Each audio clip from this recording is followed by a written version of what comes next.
यहाँ पर इस क्वेश्चन को देखना, कह रहे हैं कि if x I R the mid points of the class interval of group data. Group data मतलब बहुत सारे एक्यूमुलेट डेटा हैं, ठीक है, टेंशन नहीं लेने का, बहुत सारे डेटा हैं, ग्रुपिंग हुई है, ठीक है। If I S are the corresponding frequency and X bar is the mean, then sigma of F I X I minus X bar is equal to. भैया देखो ये क्या कह रहे हैं, क्या कहानी कह रहे हैं, हम समझाते हैं, टेंशन नहीं लेने का। जैसे यार हम जब भी जो है मतलब मीन फाइंड करने चलते हैं तो कभी कभार हमें जो है सिंगल डेटा दिए रहते हैं, तो हम सबको ऐड करके जितना उनका नंबर रहता है उससे डिवाइड करके मीन निकाल लेते हैं, ठीक है। लेकिन जब कभी कभार हमें बहुत सारे मतलब जब हमारे कई सारे डेटा रिपीट कर रहे होते हैं, जैसे मान लो हम एक डेटा अपनी तरफ से यहाँ पर एग्जाम्पल में लेते हैं, सपोज करो ये कुछ बच्चों का मार्क है, मान लो क्लास 11 का मार्क्स है, मान लो कुछ बच्चे 20 में से 11 पाए हुए हैं, कुछ 13, कुछ बच्चे मान लो 70 नंबर पाए हैं, कुछ 20 पाए हैं, ऐसे जो है मान लो इतने बच्चे जो है, इतने कुछ बच्चों का जो है नंबर है, काउंट कर लो कितने लोग का है, समझ लो कि ये 8 बच्चों का कुछ नंबर्स हैं यहाँ पर, उनको क्लास 11 में मिले हुए। तो आप देख रहे हैं ना कि इसमें कुछ ऐसे डेटा है जो रिपीट कर रहे हैं, मतलब इनकी कुछ ना कुछ फ्रिक्वेंसी है, तो इसको ग्रुप डे बोलते हैं, ठीक है। तो हमें ज़्यादा इसमें दिमाग नहीं लगाने के यार, सिंपल से हम बताते हैं आपको। आप जब मीन निकालते हैं तो उसका फार्मूला क्या होता है, उसका फार्मूला होता है जितने आपके डेटा हैं सबको ऐड कर डालो। सपोज करो n डेटा हैं तो आप इनको ऐड कर डालो, अपन इनके टोटल काउंट से जो है डिवाइड कर दो, कितने हैं n है तो n से डिवाइड कर, ये आपका मीन निकालने का मेथड है, ठीक है। लेकिन जब ऐसे ही डेटा हमारे रिपीट होने लगते हैं तो अब बताओ ये 11 कितनी बार आया, 2 बार आया, तो इसका फ्रिक्वेंसी कितना हो गया, 2 हो गया। 13 कितनी बार आया, 3 बार आया, तो इसका फ्रिक्वेंसी क्या हो गया, 3 हो गया।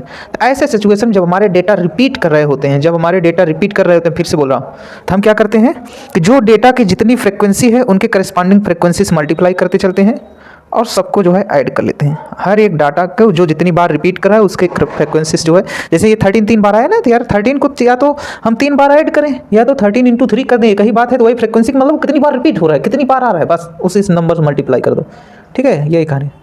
वैसे मान लो हमारे पास nth डेटा की फ्रिक्वेंसी fn, सबको ऐड किए जो है।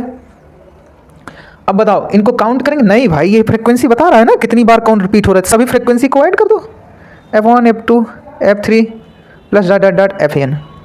यहाँ पर क्या कर रहे थे, x I R the mid point of class. जब आपको क्लास इंटरवल दिए जाते हैं मतलब कुछ रेंज डिफाइन रहता है, यहाँ से लेके यहाँ, यहाँ से लेके यहाँ, तो हम क्या करते हैं upper limit lower limit add करके जो है 2 से भाग देते हैं, तो जो आता है वही हमारा क्या होता है, एक्स आई होता है। एक्स आई इस बार हमको दिया है, पूरे क्लास इंटरवल का हर एक का जो है एक्स आई डिफाइन किया है, ठीक है।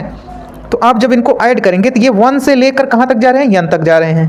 तो आप क्या करिए, सिग्मा लगाइए। सिग्मा क्या करता है, सबको जोड़ता है, ठीक है। अब ये 1 से लेके n तक जा रहा है, तो आप इसको कोई वेरिएबल मान लो, i मान लो। i कहाँ से कहाँ तक चल रहा है, i आपका 1 से लेकर n तक जा रहा है, लिमिट लगा दो, ठीक है। वैसे f1 जो है f1 से लेकर n तक जा रहा है, यानी fi, ठीक, अपान यहाँ 1 से लेकर n तक जा रहा है, सिग्मा लगाओ। कहाँ से लेके कहाँ तक जा रहा है भैया, 1 से लेके n तक जा रहा है, n लगाओ।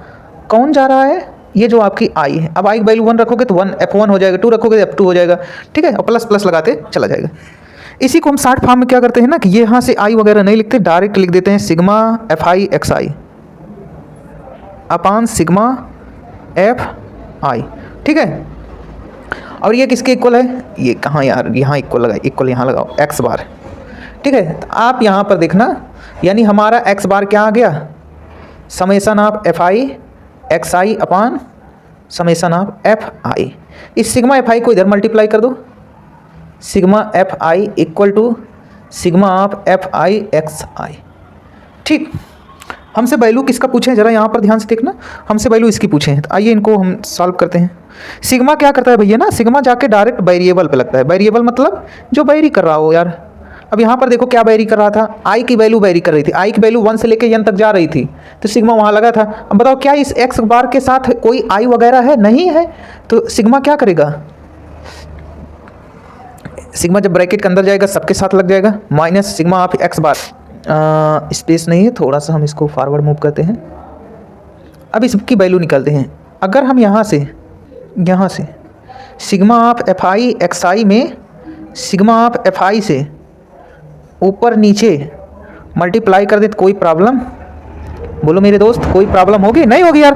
अब ये सिग्मा fi xi अपान सिग्मा fi ये क्या है, ये x बार है, तो यहाँ क्या आ गया हमारा x bar into sigma fi minus x bar, अच्छा ये एक मिस्टेक यहाँ पर ये है मेरे दोस्त, ये देखना, ये यहाँ से जो है हम सिग्मा, यहाँ हमें सिग्मा, हाँ ये एक्स बार तो कांस्टेंट है, इसके साथ वेरिएबल नहीं, लेकिन सिग्मा यहाँ 1 के साथ लग जाएगा, ठीक है। और सिग्मा 1 की वैल्यू क्या होती है, ये टोटल जितना जहाँ तक ये आई लेकर टोटल वेरी कर रहा होगा, टोटल काउंट, ये सिग्मा जो है सिग्मा 1 की वैल्यू वो आ जाएगी। यानी सिग्मा 1 हमारा कहाँ से कहाँ, ये सिग्मा कहाँ से कहाँ तक वेरी कर रहा था, सिग्मा हमारा आई इक्वल टू 1 से लेके एन तक वेरी कर रहा था, मतलब ये टोटल एन दे देगा, या यही हमारा सिग्मा एफ के इक्वल होगा, सिग्मा एफ आई के इक्वल। आप हमें ये बताओ एफ आई क्या होता है, फ्रिक्वेंसी का मतलब क्या होता है कि कौन सा डाटा कितनी बार आ रहा है। तो इन सबको जब काउंट करोगे जो है, इसकी फ्रिक्वेंसी 2 हो गई, इसकी 3 हो गई, इसका 1, इसका 1, तो ये 1 + 1 + 3 + 2, ये टोटल मिला के एन ही तो आ रहा है यार ना। जैसे इनको सबको काउंट कर लो या उनकी फ्रिक्वेंसी को ऐड कर दो, तो ये जो टोटल एन आ जाएगा हमारा, उसको सिग्मा एफ आई लिख सकते हैं। तो यहाँ पर ये हमारा हो गया समेसन ऑफ एफ आई, यही मैं मिसिंग कर रहा था यहाँ पर, तभी सोच रहा हूँ कि आंसर क्यों गड़बड़ाने वाला है, ठीक है। अब आगे बताना, ये x bar sigma F I, x bar sigma F I मिला क्या हो गया, आंसर हमारा 0 हो गया, ठीक है। यही हमें क्या था, प्रूव करना था। तो हमने क्या किया, हमने पहले मीन निकालना सीखा, अगर फ्रीक्वेंसी दी है तो उस तरीके से लिखेंगे, उसको सिग्मा लगाना सीखे। उसके बाद जो है जो वैल्यू हमसे पूछा गया था उसको हमने यहाँ पर एक्सप्लेन किया और सिग्मा को अंदर भेज दिया। सिग्मा जो है जाके डायरेक्ट वेरिएबल पे लगता है, ये हमारा कांस्टेंट वैल्यू था, ये बाहर आ गया, सिग्मा जाके यहाँ पर 1 के साथ अटैच हो गया और यहाँ हमने सिग्मा एफ आई से ऊपर नीचे मल्टीप्लाई किया। ये हमारा मीन को रिप्रेजेंट करता है, जो कि यहाँ पर लिखा गया है एक्स बार को, उसको मैंने लिख दिया एक्स बार इंटू ये, ठीक है। Okay, thank you my dear friend.